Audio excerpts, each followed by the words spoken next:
اعوذ باللہ من الشیطان الرجیم بسم اللہ الرحمن الرحیم اذا السماء انفطرت واذا الكواكب انتثرت واذا البحار فجرت واذا القبور بعثرت علمت نفس ما قدمت واخرت يا أيها الإنسان ما غرك بربك الكريم الذي خلقك فسواك فعدلك في أي صورة ما شاء ركبك كلا بل تكذبون بالدين وإن عليكم لحافظين كراما كاتبين يعلمون ما تفعلون إن الأبرار لفي نعيم وإن الفجار لفي جحيم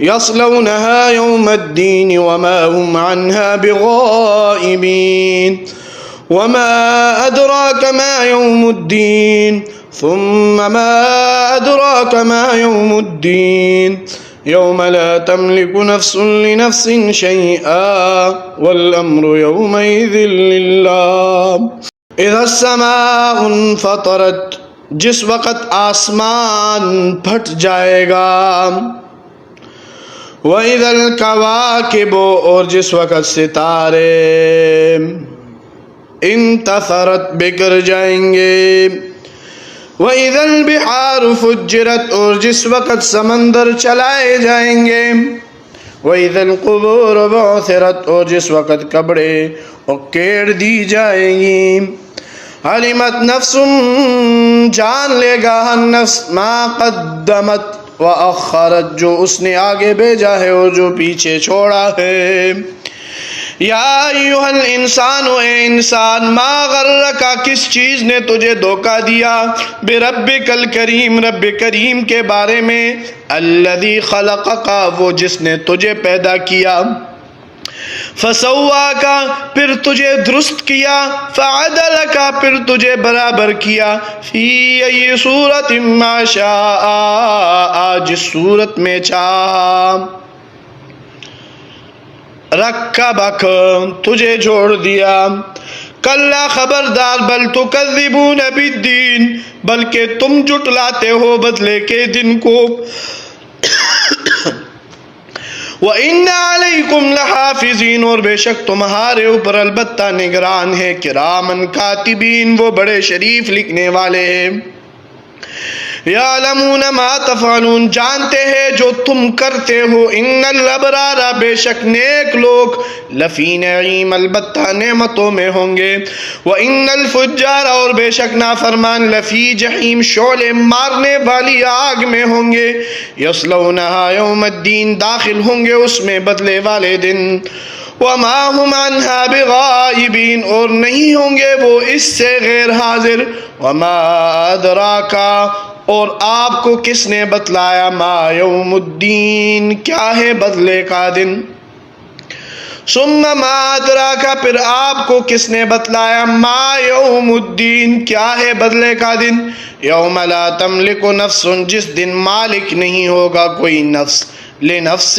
شیئا کسی نفس کے لیے کسی شے کا والامر یومئذ للہ اور حکم اور معاملہ اللہ کے لیے ہوگا اس صورت کا نام سورۃ الانفطار ہے پہلی آیت کریمہ میں انفطرت کا لفظ موجود ہے اس سے لیا گیا ہے 81 صورتیں اس سے پہلے نازل ہو چکی تھی نزول کے اعتبار سے اس کا 82واں نمبر ہے اس کا ایک رکوع اور 19 آیتیں ہیں قرآن کریم میں جن مسائل پر زیادہ زور دیا گیا ہے ان میں توحید کا مسئلہ ہے رسالت کا مسئلہ ہے اور قیامت کا مسئلہ ہے توحید کا مسئلہ اس وقت تک سمجھ نہیں آ سکتا جب تک شرک کا علم نہ ہو اس لیے شرک کی بھی بڑی سختی کے ساتھ تردید کی ہے مشرکین مکہ قیامت کے بڑے زوردار الفاظ میں تردید کرتے تھے اس لیے زوردار الفاظ میں قیامت کا اس بات کیا گیا کئی صورتوں میں کسی کا نام الحاقہ کسی کا نام القارعہ یہ سب قیامت کے متعلق ہے مکہ مکرمہ میں جتنی صورتیں نازل ہوئی ہیں ان میں انہی مسائل پر زور دیا گیا ہے اللہ تعالیٰ فرماتے ہیں اذا السماء انفطرت جس وقت آسمان پھٹ جائے گا پھٹنے کے بعد اکٹھا ہو جائے گا، جس طرح صاحبان کو اکٹھا کیا جاتا ہے نا، اس کے بعد آسمان کو اس طرح لپیٹ دیا جائے گا جس طرح بستے میں کتابوں کو لپیٹ دیا جاتا ہے۔ اللہ تعالیٰ فرماتے ہیں یوم نطوی السماء کطی السجل للکتب، جس دن ہم لپیٹ دیں گے آسمانوں کو مثل لپیٹ دینے توڑ مار کے کتابوں کو، ساتوں آسمانوں میں سے کوئی بھی نہیں بچے گا۔ وَإِذَا الْكَوَاكِبُ انتثرت، اور جس وقت ستارے بکھر جائیں گے۔ کواکب کوکبن کی جمع ہے، اور کوکب کا معنی ہے ستارہ۔ جس وقت یہ ستارے بکھر کر زمین پر گر جائیں گے، آسمان کو جب حرکت دی جائے گی تو ستارے اپنی جگہ چھوڑ کر بکھر جائیں گے، ان کا درجہ زمین پر گر جائیں گے۔ وَإِذَا الْبِحَارُ فُجِّرَتْ، بحار بحر کی جمع ہے، اس کا معنی ہے سمندر، اور جس وقت سمندر چلائے جائیں گے، 7 سمندر بحراً واحداً، ایک سمندر ہو جائیں گے، یہ نفخہ اولا کے وقت ہوگا۔ پھر نفخہ ثانیہ کے بعد کیا ہوگا؟ وَإِذَا الْقُبُورُ بُعْثِرَتْ، اور جس وقت قبریں اکھیڑی دی جائیں گی۔ حضرت اسرافیل علیہ السلام جب دوبارہ سور پھونکیں گے تو سب قبروں سے نکل آئیں گے، جن کو جلایا گیا یا پرندے درندے کھاگے سب آ جائیں گے۔ یہ قبر کا لفظ اس لیے استعمال کیا ہے کہ عرب کے باشندے مشرکین یہودی عیسائی مردوں کو قبروں میں دفن کرتے تھے۔ اس کا یہ مطلب نہ سمجھنا کہ قبر والے تو آ جائیں گے اور باقیوں کو چھٹی مل جائے گی، بلکہ سب آئیں گے۔ علمت نفس ما قدمت واخرت، جان لے گا ہر نفس جو اس نے آگے بھیجا ہے اور جو پیچھے چھوڑا ہے۔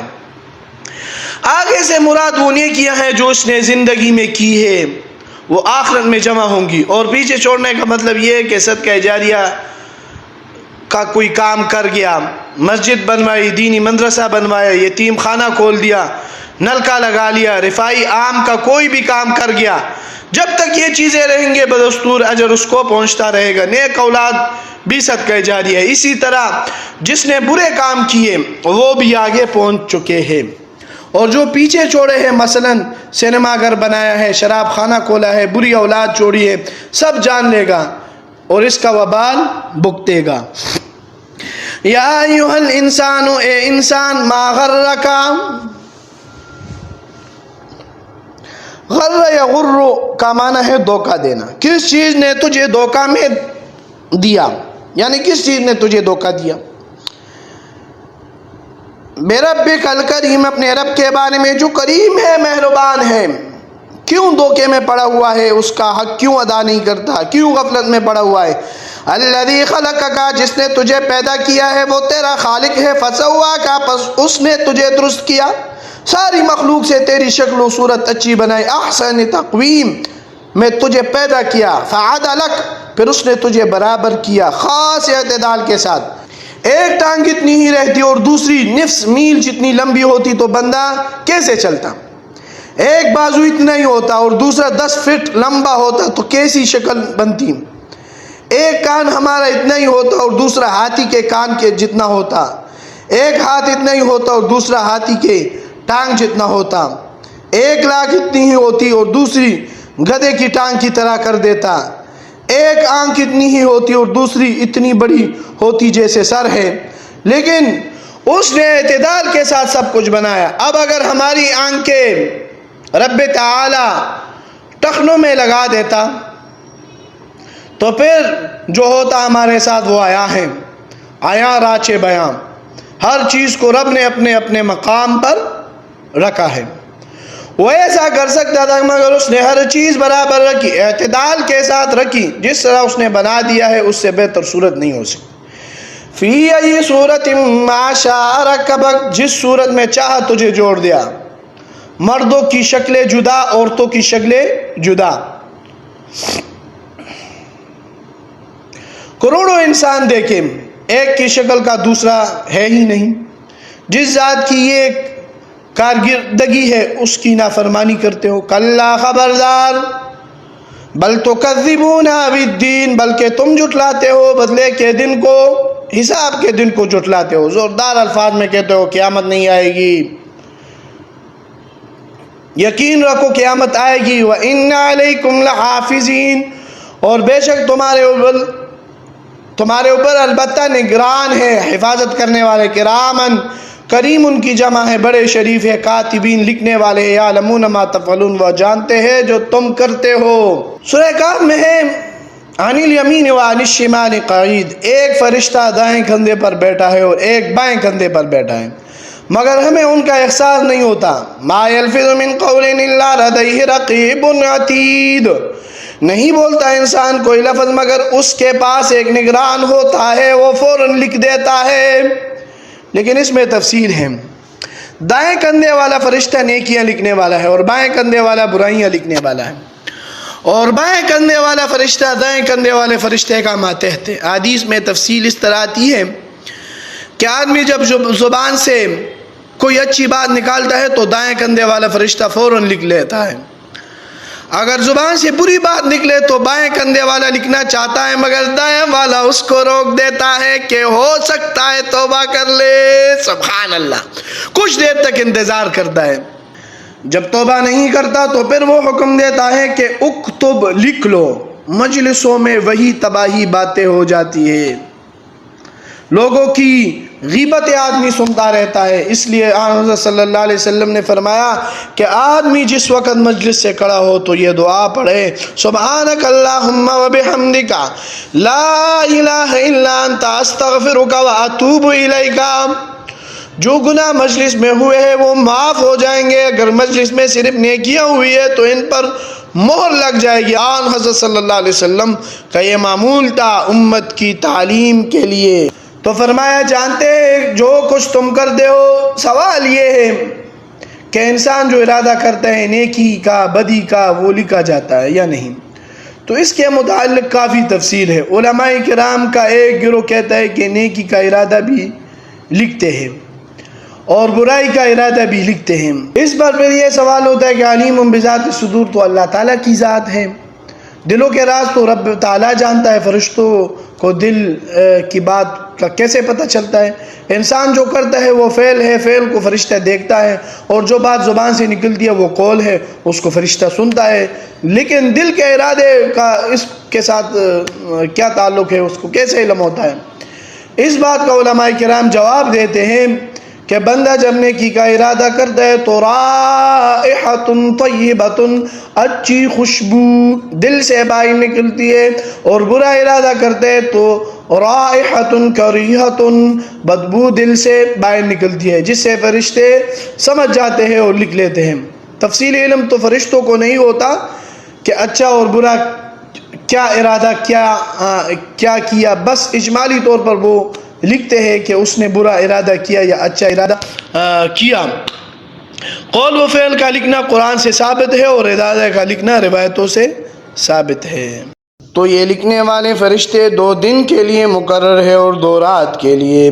دن والوں کی ڈیوٹی صبح کی نماز کے وقت شروع ہوتی ہے، جب فجر کی نماز شروع ہوئی، جس وقت میں نے کہا اللہ اکبر تو رات والے فرشتوں کی ڈیوٹی ختم ہو گئی اور دن والے آ گئے۔ اس مسجد کے ساتھ جن لوگوں کا تعلق ہے سارے محلے والوں کی ڈیوٹی بدل گئی۔ پھر جب عصر کا وقت ہوگا، امام اللہ اکبر کہے گا تو دن والے فرشتوں کی ڈیوٹی بدل جائے گی اور رات والے فرشتے 4 سنبھال لیں گے۔ اس محکمہ کا نام کرامن کاتبین ہے۔ یہ کسی وقت بھی آدمی کو پیچھا نہیں چھوڑتے سوائے 2 وقتوں کے، ایک قضاء حاجت کے وقت اور دوسرا جس وقت خاوند بیوی آپس میں ملتے ہیں، لیکن نگرانی کرتے رہتے ہیں۔ ایسے مقام پر کھڑے ہو جاتے ہیں جہاں سے بندے کے قول و فعل کو دیکھتے رہتے ہیں کہ باتھ روم میں بیٹا کیا کر رہا ہے، گا رہا ہے یا کچھ اور ارادہ ہے یا کچھ اور کام کر رہا ہے۔ یہ تمام زندگی کا ریکارڈ محفوظ ہے، اور قیامت والے دن گلے میں لٹکا دیا جائے گا اور اللہ تعالیٰ کی طرف سے حکم ہوگا اقرأ کتابہ کا، یہ اپنا اعمال نامہ پڑھ۔ 1-2 صفحے پڑھا، اللہ تعالیٰ فرمائیں گے ذرا ٹھہر جا، یہ جو تیرا اعمال نامہ لکھا ہے، حل ظلمک کتبتی، کیا میرے لکھنے والوں نے تیرے ساتھ زیادتی کی ہے، کوئی بات اپنی طرف سے تیرے ذمہ لگا دی ہو؟ بندہ کہے گا نہیں پروردگار، جو میں نے کیا ہے وہی درج ہے۔ چند صفحے اور پڑھے گا، پھر اللہ تعالیٰ فرمائیں گے بتا بندے فرشتوں نے تیرے ساتھ زیادتی تو نہیں کی؟ کہے گا نہیں پروردگار کوئی زیادتی نہیں کی ہے، میں نے جو کہا اور کیا وہی درج ہے۔ تو آدمی اپنا اعمال نامہ خود پڑھے گا، ہر آدمی کی فائل جدا جدا ہوگی۔ پھر کیا ہوگا؟ ان الابرار لفی نعیم، بے شک نیک لوگ البتہ نعمتوں میں ہوں گے۔ ابرار کا مفرد برن میں آتا ہے اور بارن بھی آتا ہے۔ آج ہم جنت کی نعمتوں اور خوشیوں کا تصور بھی نہیں کر سکتے۔ وَإِنَّ الْفُجَّارَ، یہ فاجر کی جمع ہے، نافرمان، اور بے شک رب تعالیٰ کے نافرمان باغی لفی جہیم، البتہ جہیم ہوں گے۔ جہیم کا معنی ہے شعلے مارنے والی آگ۔ وہ آگ دنیا کی آگ سے 69 گنا تیز ہوگی۔ آج دنیا کی آگ میں لوہا پگھل جاتا ہے، اللہ تعالیٰ تمام مومنین اور مومنات کو اس آگ سے بچائے۔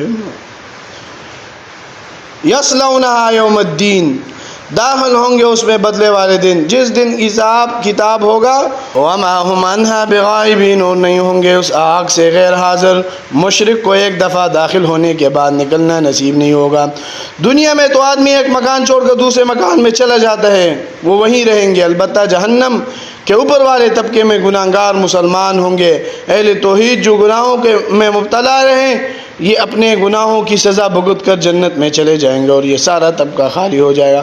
فرمایا وما ادراک ما یوم الدین، اور اے مخاطب تجھے کس نے بتلایا کہ بدلے والا دن کیا ہے؟ ثم ما ادراک ما یوم الدین، پھر تجھے کس نے بتلایا کہ بدلے والا دن کیا ہے؟ سن لو، یوم لا تملک نفس لنفس شیئا، وہ دن ہے جس دن نہیں مالک ہوگا کوئی نفس کسی نفس کے لیے کسی شے کا۔ پہلے پڑھ چکے ہو، آدمی اپنے بھائی سے بھاگے گا، اپنی ماں سے بھاگے گا، اپنی بیوی سے بھاگے گا، اپنے باپ سے بھاگے گا، اپنی اولاد سے بھاگے گا۔ والامر یومئذ للہ، اور حکم اور معاملہ سارا اس دن اللہ تعالیٰ کے لیے ہوگا۔ آج کہتے ہیں میری حکومت، میری شاہی، یہ میری تیری کہنے والوں نے قوم کا ستیہ ناش کر دیا۔ وہاں کوئی بولے گا بھی نہیں، سب حکم اللہ تعالیٰ کا ہوگا، اور وہ نافذ کرے گا اور کوئی ٹال نہیں سکے گا۔